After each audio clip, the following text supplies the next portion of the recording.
For almost 4 years, Meredith lived one fence away from me, and I knew almost nothing about her. I knew which day she dragged her trash cans out. I knew she usually watered her plants around 6.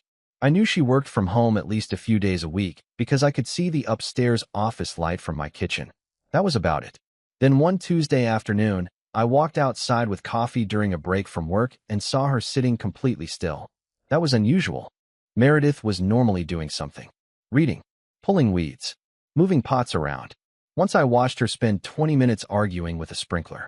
Today there was just a cup of tea on the table in front of her. She wasn't touching it. I stood on my patio for a few seconds before saying, "You okay?" She looked toward me over the wooden fence.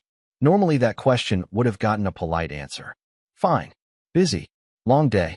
Instead she waited. Not really. That was probably the first honest sentence we'd exchanged in 4 years. I moved a little closer to the fence.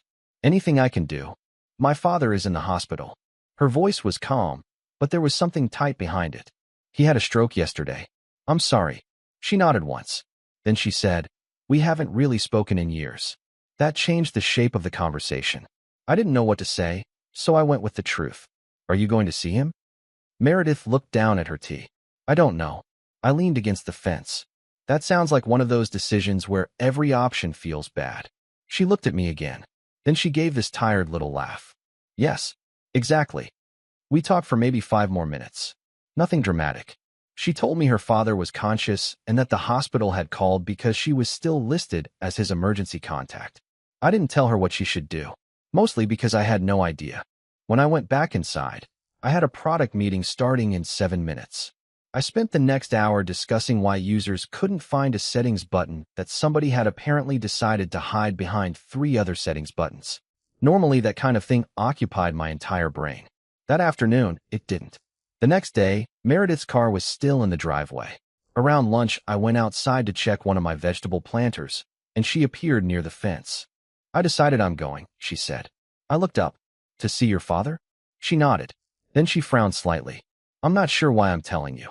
Maybe because I'm standing here. That got another laugh. Very insightful. It's why they pay me. For standing near fences? Mostly. She shook her head and went back inside. The following morning, I was loading a gym bag into my SUV when I heard a clicking sound from next door. Meredith was sitting behind the wheel of her car. Click. Nothing. Click. Nothing. I walked over. Battery. I believe the technical term is betrayal. I grabbed jumper cables from my garage. We got the car running, and Meredith thanked me like the problem was finished.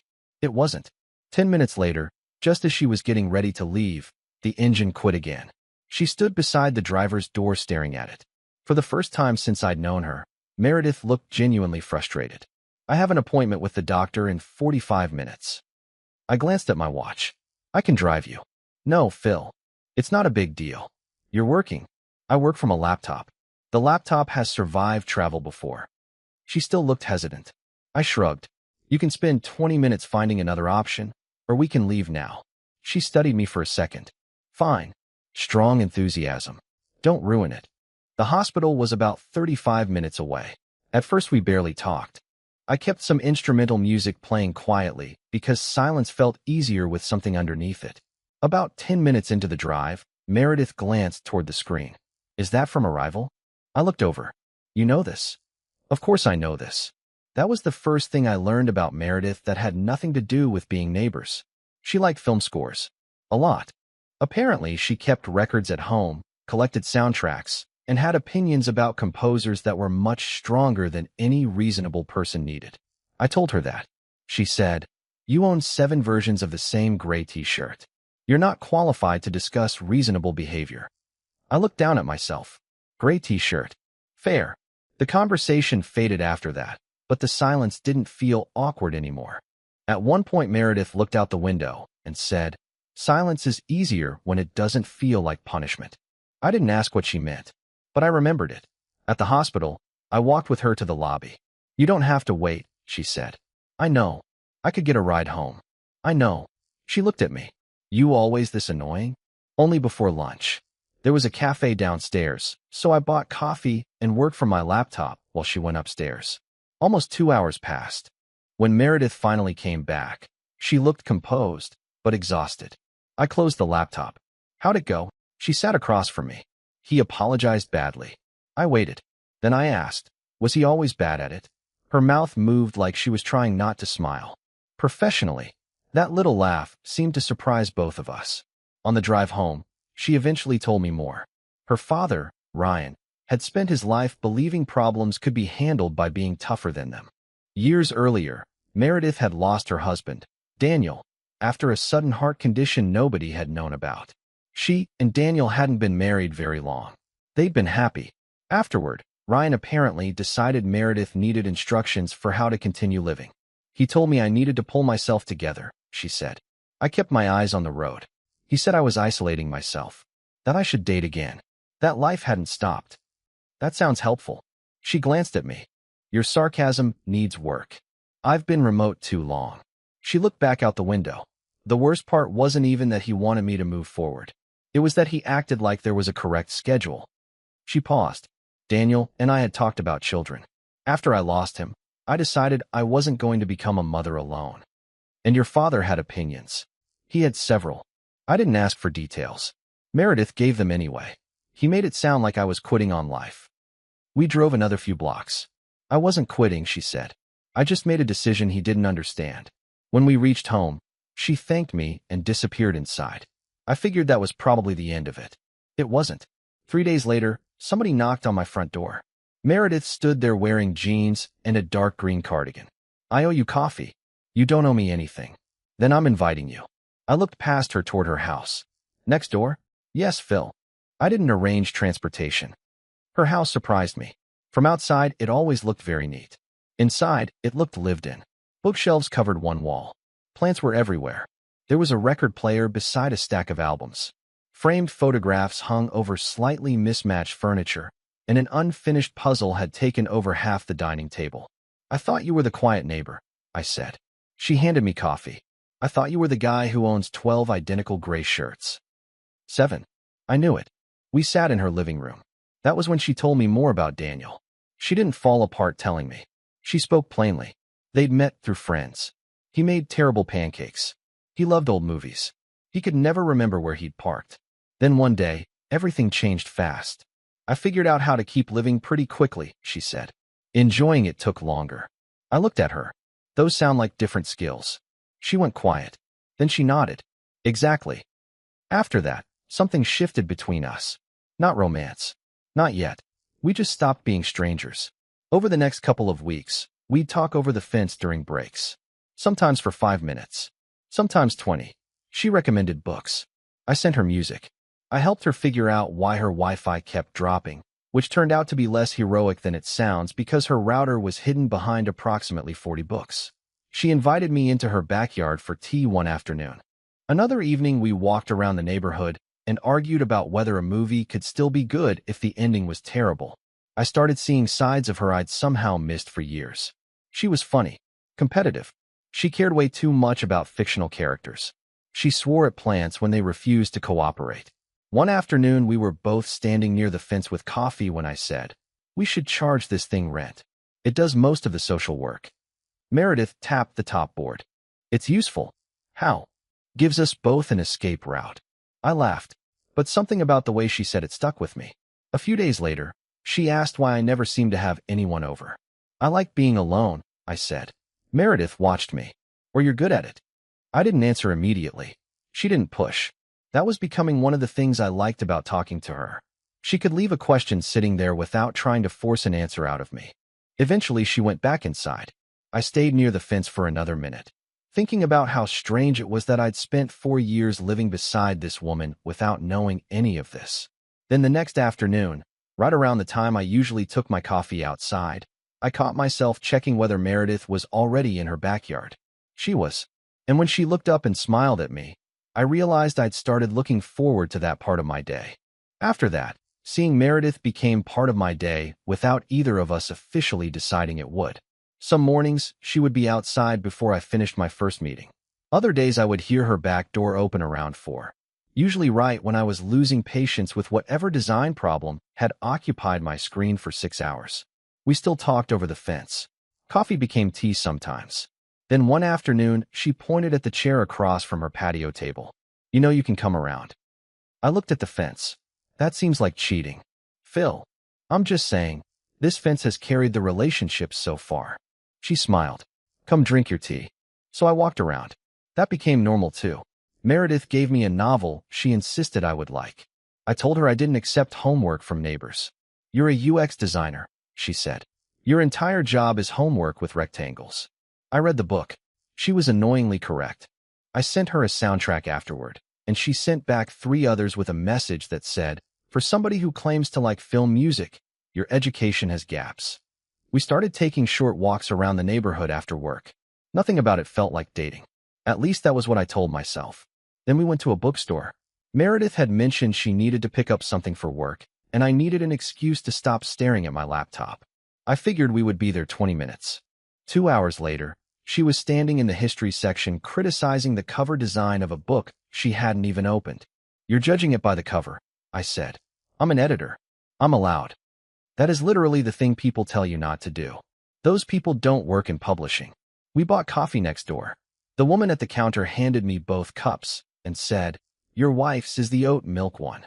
Neither of us corrected her. I handed Meredith the cup. She took it. We sat down. About 5 minutes later she said, we didn't correct her. I noticed. Meredith looked into her coffee. So did I. That was it. Nothing happened. But the air between us felt different after that. A few days later, her phone rang while we were talking in her backyard. She looked at the screen and stood immediately. It's the hospital. I stayed where I was. She answered inside. When she came back, her face had changed. My father's condition is worse. I'm sorry. They want me to come in. I expected her to ask if I could drive. She didn't. She picked up her keys. I'll call you later. Okay. And she went by herself. I was glad she did. Not because I didn't want to go. Because whatever this thing between us was becoming, I didn't want her to start believing she needed me beside her every time life got hard. She came home that evening. I saw her car, but left her alone. The next morning, there was a mug sitting on top of the fence. I walked outside. Meredith was already on the other side. He was awake, she said. I waited. I told him I forgave him for some things. She rubbed her thumb against the side of her mug. And I told him I'm still angry about other things. How did he take that? He nodded. That's all. He was never exactly a man of paragraphs. I smiled. Meredith looked toward her yard. I always thought forgiveness meant I had to decide he was right or decide it didn't matter anymore. And now I think 2 things can be true. She looked at me. I can understand why he thought he was helping me and still hate the way he did it. I nodded. That sounds fair. 3 days later, Meredith knocked on my door early in the morning. I knew before she said anything. My father passed away this morning. I stepped aside. She came in. No dramatic scene followed. She sat at my kitchen table while I made coffee neither of us really wanted. For several minutes, she just watched me move around the kitchen. Then she said, I don't know what I'm grieving.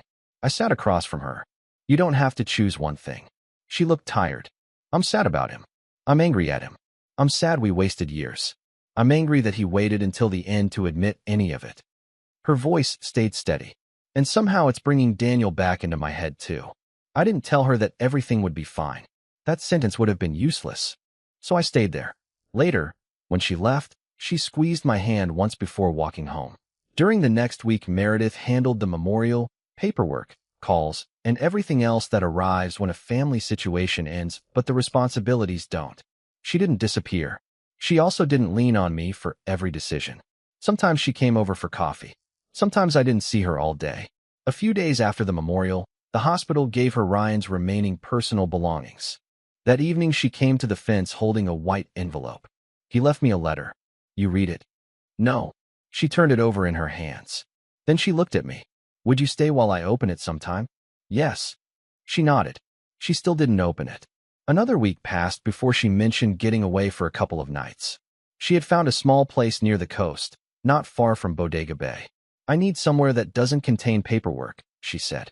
That sounds reasonable. Then she hesitated. Would you come?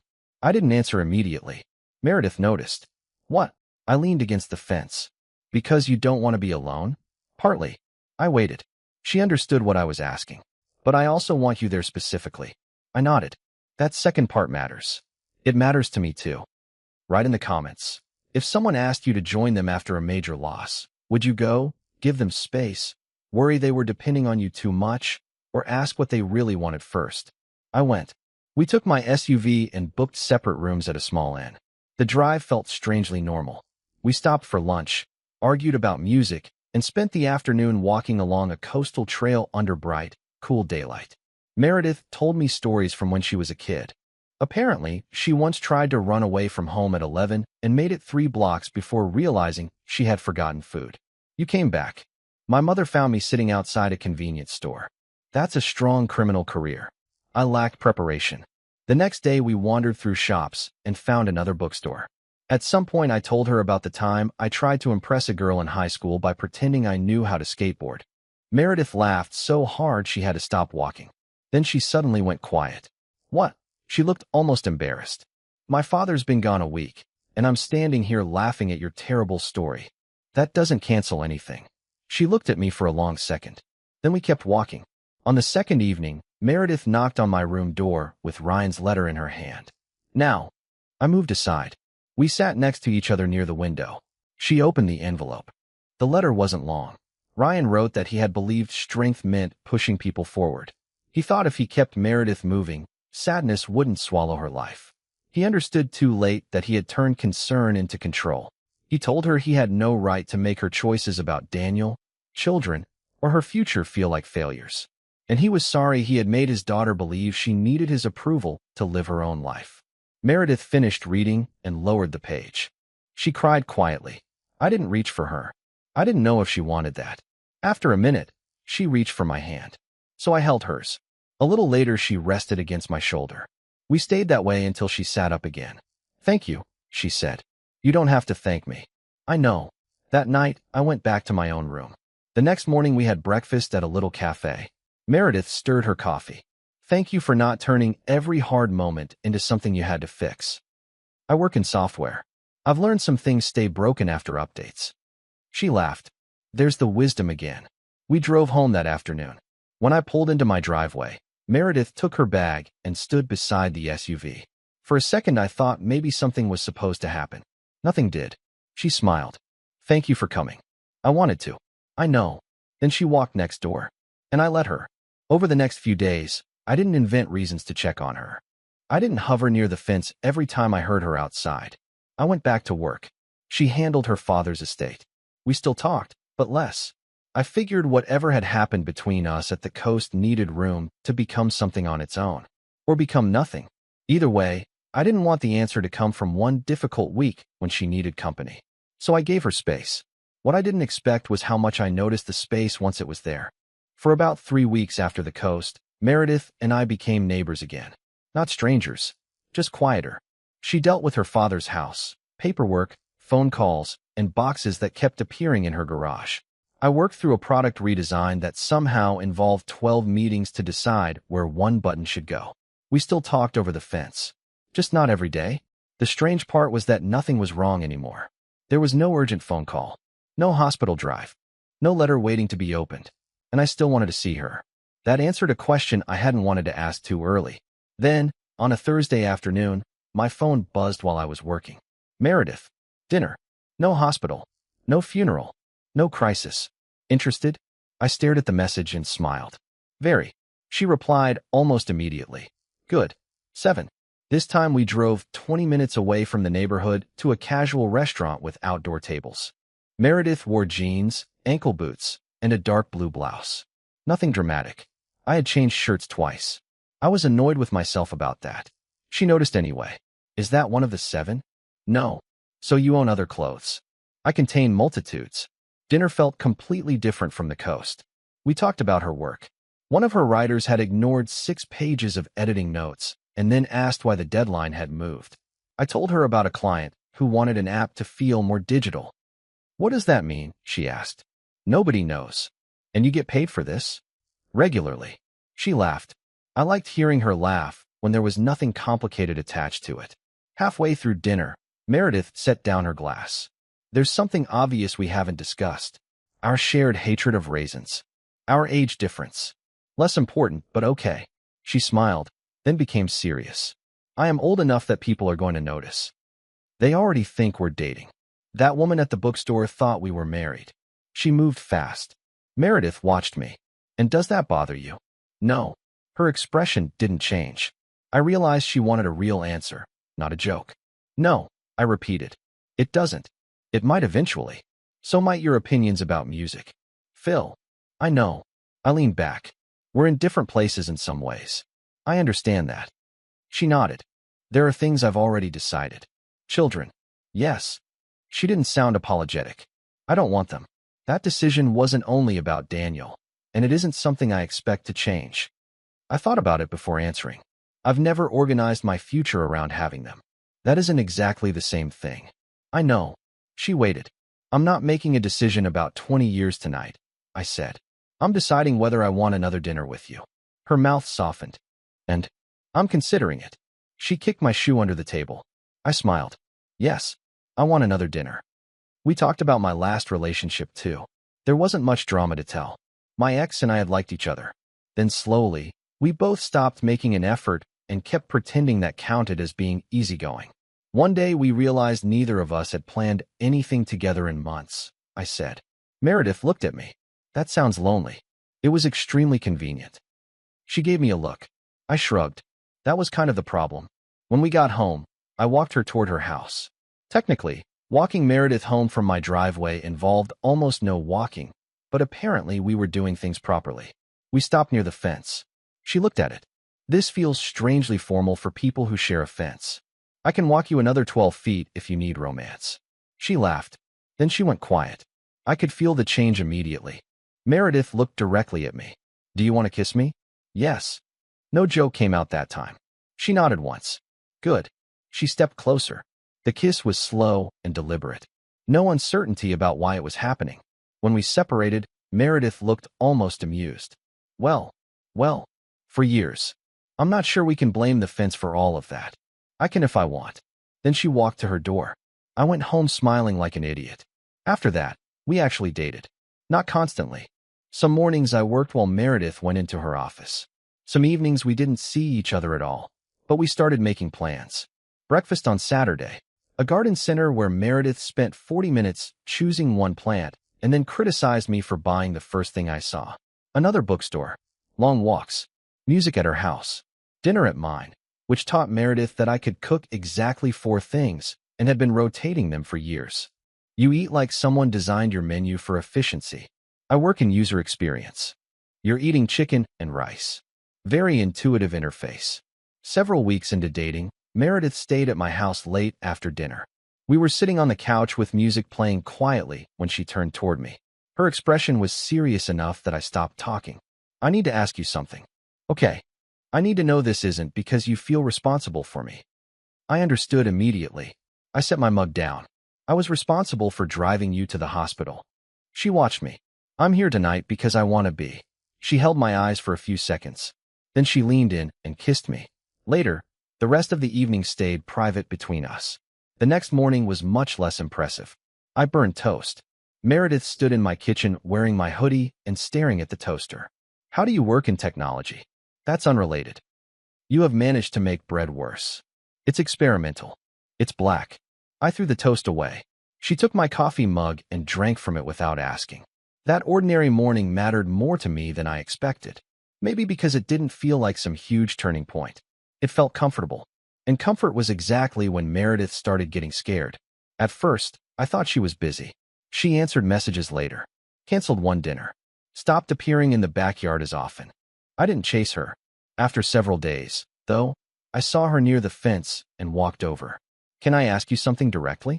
That sounds dangerous. Are you losing interest or getting scared? Meredith's expression changed. For several seconds, she said nothing. Then, scared. I nodded. That answer hurt less than the other one would have. She folded her arms against the top of the fence. I know what it feels like to build a life around somebody and then have the whole shape disappear. I stayed quiet. The more normal this gets, she continued, the more I notice how much space you're taking up in my life. That sounds flattering so far. She gave me a tired smile. You know what I mean. I do. She looked toward my yard. I'm afraid I'll get used to you. I thought about that. So you're trying to keep the shape small.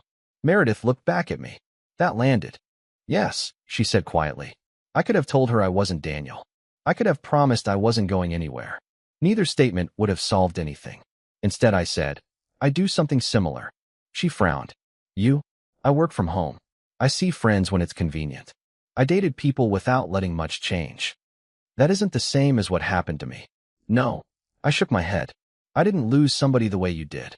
But I've definitely built a life where nothing can hurt very much because nothing gets very close. Meredith was quiet. The fence between us suddenly felt less funny than it used to. Finally, she said, maybe we need a few days. I didn't like hearing it, but I understood. A few days, I said. Not disappearing. No disappearing. So that was what we did. I went to work, went to the gym, had dinner with 2 friends I had been saying I was too busy to see. And without Meredith around every evening, I had plenty of time to figure out what I actually wanted. Not someone to talk to when both of us happened to be outside. Not the role of helpful neighbor. I wanted weekends we planned ahead. Holidays. Boring Tuesdays. Bad moods.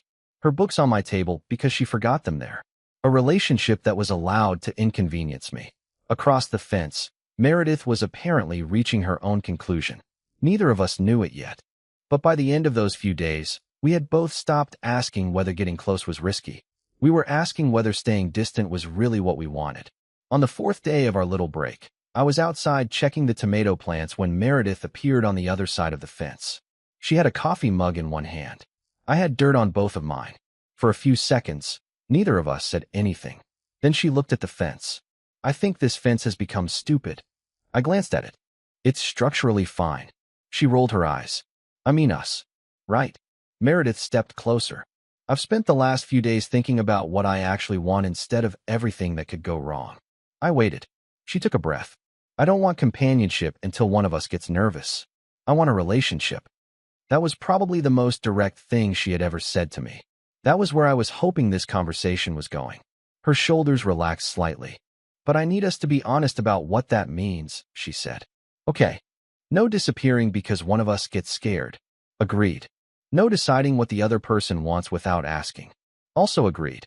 And if something bothers us, we say it. I nodded. Even your opinions about my cooking? Especially those. She smiled. Then she reached across the top of the fence. I took her hand. That was it. No dramatic declaration. No huge promise about the rest of our lives. We just decided to stop pretending that keeping everything small was somehow safer. The next few months were probably the healthiest relationship I'd ever had. Mostly because neither of us treated the relationship like it needed to consume everything else. Meredith started seeing an old friend named Holly again. They had lost touch gradually over the years, mostly because Meredith had become very good at declining invitations. At first they met for coffee, then dinner. Then Meredith came home one Saturday afternoon holding 2 concert tickets. Holly can't go. I looked at the tickets. Am I your replacement, Holly? You should be honored. I went. A month later, Meredith went to another show without me. I liked that even more. She also started changing things around her house. Not because she wanted to erase Daniel. That distinction mattered. One Sunday, she asked if I would help her move several storage boxes from a closet. Some belonged to him. She sat on the floor going through them while I stayed nearby. There were photographs, records, old birthday cards, a jacket, ticket stubs, and small objects that meant nothing to me, but clearly meant something to her. She kept some, gave away some, put a few things back into storage. At one point, she held up an old record. Daniel loved this album. Do you? No. Strong Marriage. She laughed. Then she put the record in the keep pile. I didn't ask why. I understood. Moving forward didn't require pretending the past had never happened. My own life changed too. Meredith had asked me once whether I liked being alone or whether I was simply good at it. Apparently, that question had been irritating enough to work. I started going to a co-working space in Sacramento 1 day a week. The first time, I hated it. People talked. Somebody took a video call 6 feet away from me without headphones. A guy named Justin asked what I was working on before I had finished my first coffee. I came home and told Meredith I had made a terrible mistake. The next week, I went again. Eventually, I liked having somewhere to go. I also restarted a small podcast project I had abandoned 2 years earlier. Nothing impressive. Just conversations about design, bad interfaces, and the strange decisions companies make that leave ordinary people staring at screens wondering where the button went. Meredith listened to the first episode. You say basically too much. That is your feedback. I'm an editor. I didn't hire you. You're welcome. I started seeing my friends more regularly too. Meredith came sometimes. Sometimes she didn't. And slowly, without either of us announcing it, our lives got bigger instead of smaller. Then one Saturday, a section of the fence finally gave us an actual problem. I was in my backyard when I noticed two boards leaning farther than boards should reasonably lean. Meredith came outside while I was measuring them. Bad. It's reached the stage where leaning on it could become a financial decision. She stepped closer. The fence was old enough that replacing part of it made more sense than patching it again. We spent the next week getting estimates and arguing about wood like two people who suddenly had very strong opinions about lumber. While we were measuring the section between our patios, Meredith looked from her yard to mine. Funny. What? We finally got close, and now we're fixing the thing that kept us apart. I looked at the fence. Do we even need it? She raised an eyebrow. All of it. Probably. I still don't need you watching me take work calls through my kitchen window. Trust me, I have no interest in publishing meetings. Fair. Then she looked at the section nearest our patios. What about a gate? I looked at her. A gate. A small one. That made more sense than removing the whole fence. We still liked having separate spaces. Meredith liked her backyard the way she had arranged it. I liked mine. Privacy wasn't the problem. Using privacy as an excuse to keep people out had been. So when the fence was repaired, we added a simple wooden gate between our yards. The first afternoon it was finished, Meredith stood on her side looking at it. For years, and apparently all we needed was a door. You could have knocked. She gave me a look. I eventually did. The gate became ridiculous almost immediately. Meredith used it to bring over coffee instead of walking around the front. I used it when I forgot something at her house. Once she opened it just to tell me my music was too loud. You could text me. This felt more satisfying. Another time I found a book sitting on the little gate latch with a note telling me I had no excuse not to read it now. Nearly a year passed after that first hospital trip. We were still together. We were also still living in separate houses. Apparently, this confused people. At dinner one evening, one of my friends asked why we didn't just move in together when our bedrooms were probably less than 50 feet apart. Meredith answered before I could. Because we have the world's shortest commute. And 2 kitchens, I added. That too. The truth was, we had talked about living together eventually. We just weren't in a hurry. For years, Meredith had protected her independence by keeping everyone at a distance. I had done something similar for completely different reasons. It seemed stupid to prove we had changed by immediately giving up every piece of independence we liked. Our separate houses worked. We planned weekends. We spent holidays together. We argued occasionally. We apologized. We made dinner. Sometimes she wanted a quiet evening alone. Sometimes I did. The gate remained unlocked. One warm evening, almost exactly a year after our first real conversation, I was outside watering the garden. The light was still bright, even though dinner had passed. I heard the gate open behind me. Meredith walked through carrying 2 mugs. She handed one to me. You know you have your own backyard. I'm aware. Just checking. She sat in the chair beside mine. Coffee tastes better over here. That sounds scientifically questionable. I work in publishing. I can probably find a source. That isn't how sources work. She smiled and took a drink. We sat quietly for a while. That had always been one of the easiest things between us. Silence without pressure. Eventually Meredith leaned back and looked toward the fence. Do you remember when you asked if I was okay? You weren't. No. She turned toward me. But I think I am now. I shook my head slightly. I think you got yourself there. Meredith watched me for a second. Then she leaned against my shoulder. With company. I smiled. With company. For almost 4 years, Meredith lived one fence away from me, and I thought I knew her because I knew when she brought in the trash cans and which light stayed on late. I didn't know anything. The hospital opened a conversation. The coast built trust. But the part that mattered came afterward, when nobody was sick, nobody had died, and she still kept walking through that little gate with 2 cups of coffee. That was when I knew we weren't 2 lonely neighbors anymore. We were choosing each other.